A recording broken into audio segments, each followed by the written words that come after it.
Welcome to Sewing Out Loud, the official podcast of Zede Sewing Studio. Here are your hosts, Zede and Mallory. Sewing Out Loud. Hello, welcome to the podcast. This is Mallory Donahue. And Zede Donahue. And today I'm going to interview Mom about her process. Mom is Zede. Mom is Zede. They Mallory's know that. the daughter. This is like podcast what if it's number. somebody the first time they ever... Well, welcome if it's your first time. I'm Hang the daughter. with us. Yes. Okay, so Mom, what do you do to start out a project? Before you get to the sewing machine, tell us how you started out. Oh my gosh. If I really tell you the real truth, it's like start at the dreaming. At the real truth. Okay, yep. The Start there. I know. The dreaming and the thinking it through kind of thing. Yes, go and ahead. like driving down the road and going, oh, but I could flip that way and then put it that way, and I would only have to put Absolutely one button on. That type of thing. People will often ask me, how long did it take you to make this dress, say, or something? They see something I've done. And I'll say, oh, well, it took me about 3 hours to cut it out and sew it, but it took 3 months in my head. And I'm serious. It probably did. I was probably not 3 months solid. I thought of a few other things in between there. But it was something I was working on in my head. But when I do sit down in my studio, there are things I try to have ready so that I can work on that project. I don't like to get interrupted. I do have an Oh. I do have an. So you don't like getting interrupted? What? Sorry. What? I do have a studio in my home. So the other thing is I have a room where things are ready. Now, other people might not have that, but if you can have some sort of system where, you pull things out of this closet and everything is there for you and you're not running around the house going crazy or whatever, trying to put... The whole idea is that when I go to work on a project, I get to work on the project and I don't have to, bring everything into a room. But the best thing about having a sewing area or a sewing room or a sewing studio is that you don't have to clean up, and you can sew if you have to. If you get interrupted, you can sew for 30 minutes at a time or an hour at a time. Zede just told you didn't have to clean up, okay? Right. So you tell your family that. So Zede said. Well, I think of when my children were smaller, all the carpooling, I did a lot of sewing, and then you had to stop and go pick up a kid and that kind of thing.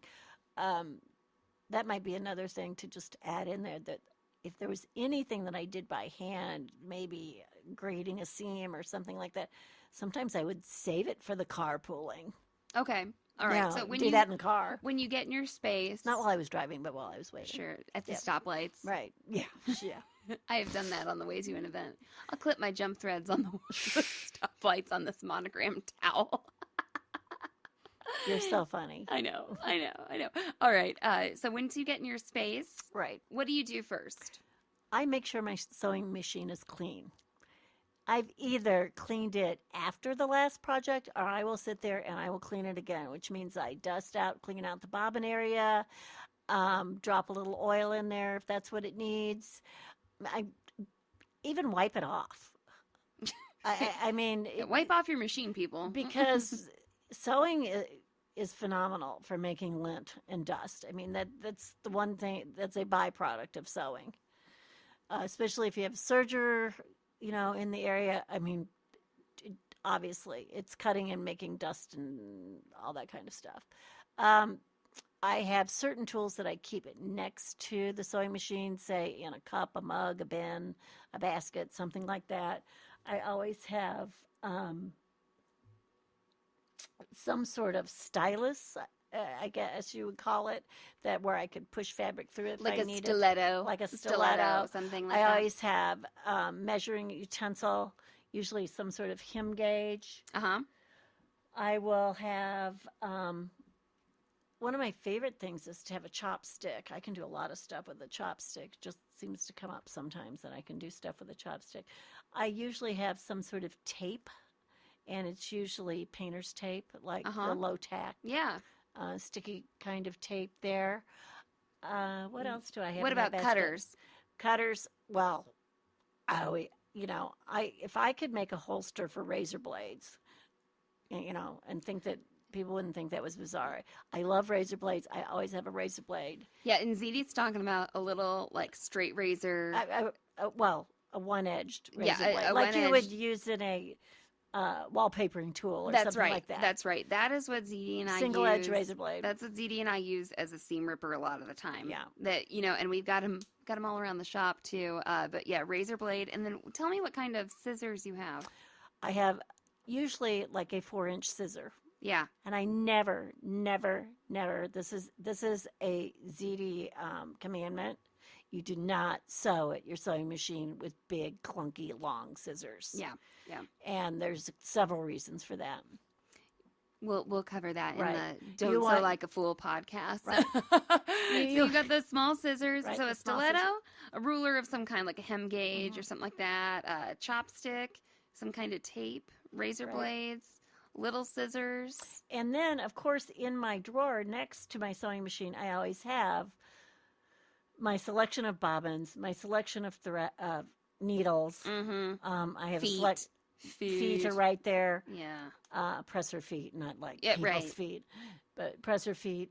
I also usually have my threads close by. I know where they are. And then the area is clear, and I have a clear cutting area where I can go cut. And I cut almost everything with a rotary cutter, and I mean everything. When we're talking about, I use scissors to trim threads. When I'm cutting out a pattern, I use rotary cutter. Absolutely. I think that we'll go into why you love the rotary cutter so much in another podcast. But so you've got a clear cutting area, all your tools close at hand at the sewing machine, and let's pretend like you have your pattern, like you've already drafted it, or you've got the pattern you're going to use or whatever. Oh, I'm sorry. You know what else I have by the sewing machine is I always have markers. Yeah, some kind of. I usually have a pencil. I usually have a pencil and some sort of fabric marker. Yeah. So. Right. I love pencils. Yes. Mechanical pencils are my favorite things. I know. Do you really like those mechanical pencils that I found? I do. Staples? She found some big, huge, like jumbo mechanical Yeah, they're like pencils. a paper mate, and I don't know what the gauge of the But lead they're is. humongous. Like it's huge. It's so wonderful. It doesn't like poke a hole in your patterned paper or anything. Anyway, so some kind of pencil and a marking pen, and then. And I'm sorry, there's always a pin cushion there with straight pins also. And then over with your rotary cutter, your fabric, and your pattern, you probably have some pattern weights, right? I do have pattern weights, and most of my pattern weights, a lot of them are homemade. They're made out of big washers, not like washing machines, like washers, like a bolt washer, as a washer that you would use when you are using a bolt. And when I say big, I mean they're 2 or 3 or 4 inches across, and then there's some smaller things. We do have some not homemade pattern weights. We do. That are beautiful.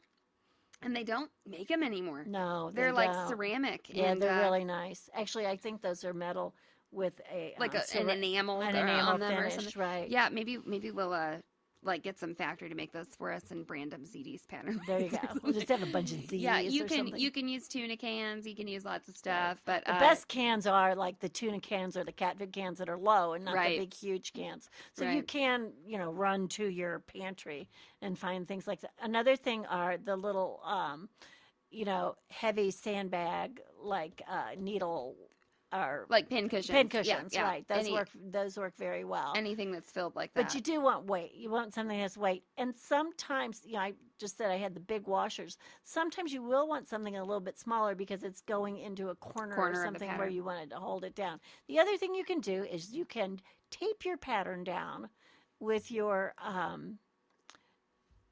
low tack painter's tape. And everybody goes, well, then you would have to cut through it. Well, yes, you would.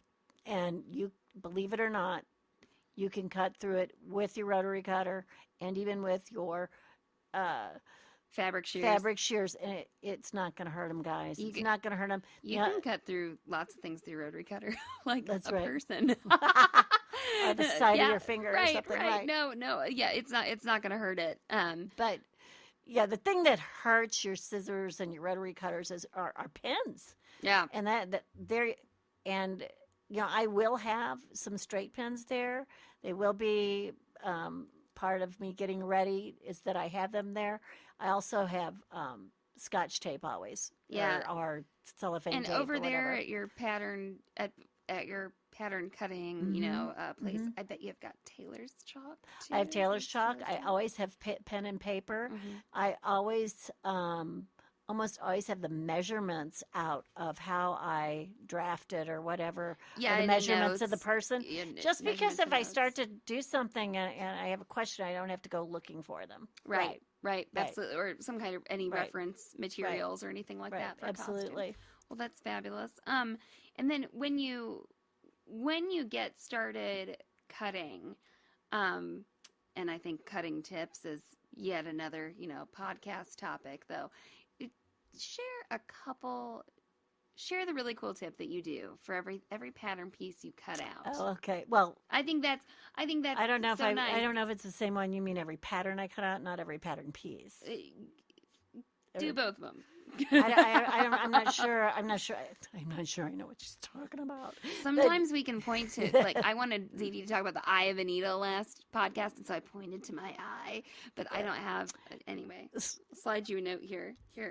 But yeah, that. What I always do, especially if something's on the fold, and I'm cutting it on the fold, is I will take a little nick out at the top center and the bottom center. With your rotary With cutter. a rotary cutter, I take a little nick out, and then I always know where the center is, and I never have to worry about it. I never have to reference anything again. It's there. That's where I know this, and I may not use it, but I almost always do. Absolutely. I almost always do use it. Mallory alluded to the fact that there's something else I do, and I'm No, that was what I wanted to Oh, talk is that what about. it was? Okay. The other thing that I do, now I'm a short person. I am 5 foot and 5 foot nothing. And my cutting table is 4 feet across, 8 feet long, basically the size of, building sheeting material is made of a piece of plywood originally. So if I have to lean over that table, I have things, and I'm leaning over. I have a stool that I can stand on so that I'm on top of that pattern and not cutting it from the side. And that's that's a tip we definitely need to include when we're cutting. But I do have a small stool there. Well, yeah, because you want to be able to lay out as much fabric as possible. So if you do have this nice big cutting Right. area, it's great. And it's the right height for us when we're cutting, like, right in front of ourselves, But we wouldn't want it any lower for Right, normal cutting. right. But, yeah, when you're doing something real big, it's nice Right. to get I've up been over known it. to even crawl up on the table too. Yeah, So that's I've been happened. there with you. Yeah. I've been there. The other thing I think that's very important is light. And the new machines have a lot of light, and it's Yes, they really do. nice. Yes, The they do. LED light is great, but sometimes you need some accessory lighting. There's some, shadowing going on in your room there, and depending on what time of the day, you might not need it in the daytime, but you might need it at night.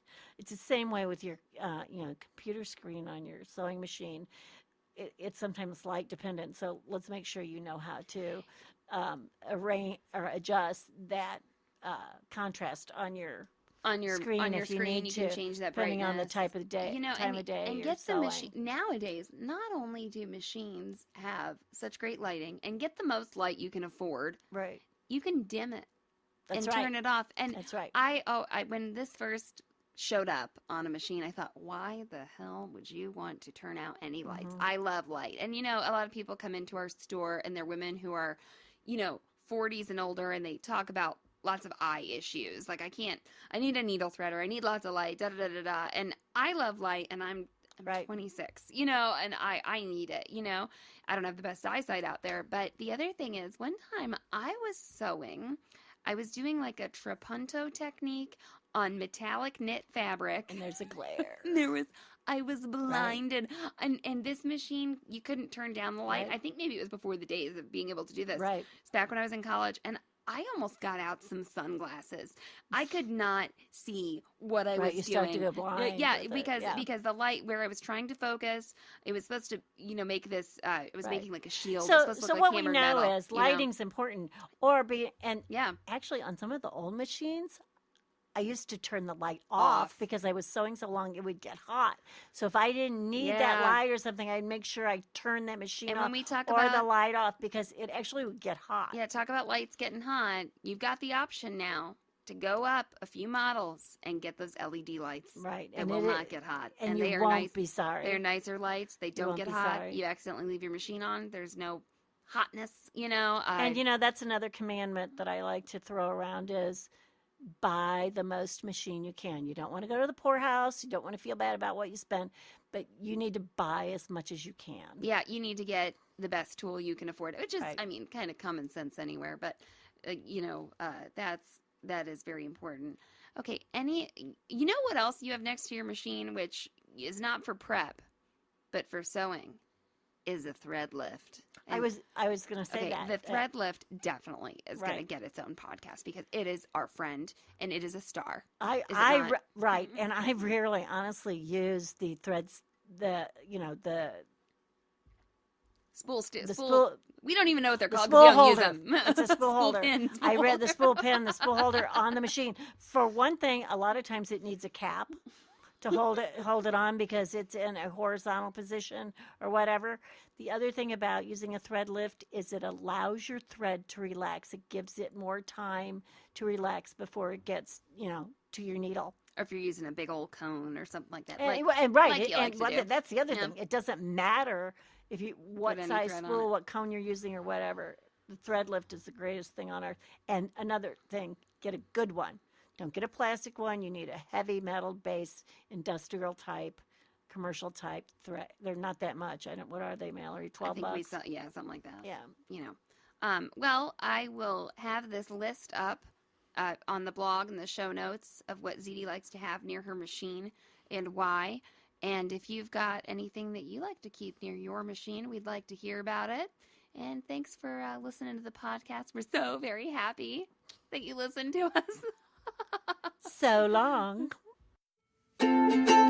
Thanks for listening to Sewing Out Loud. For even more expert sewing advice, visit sewhere.com.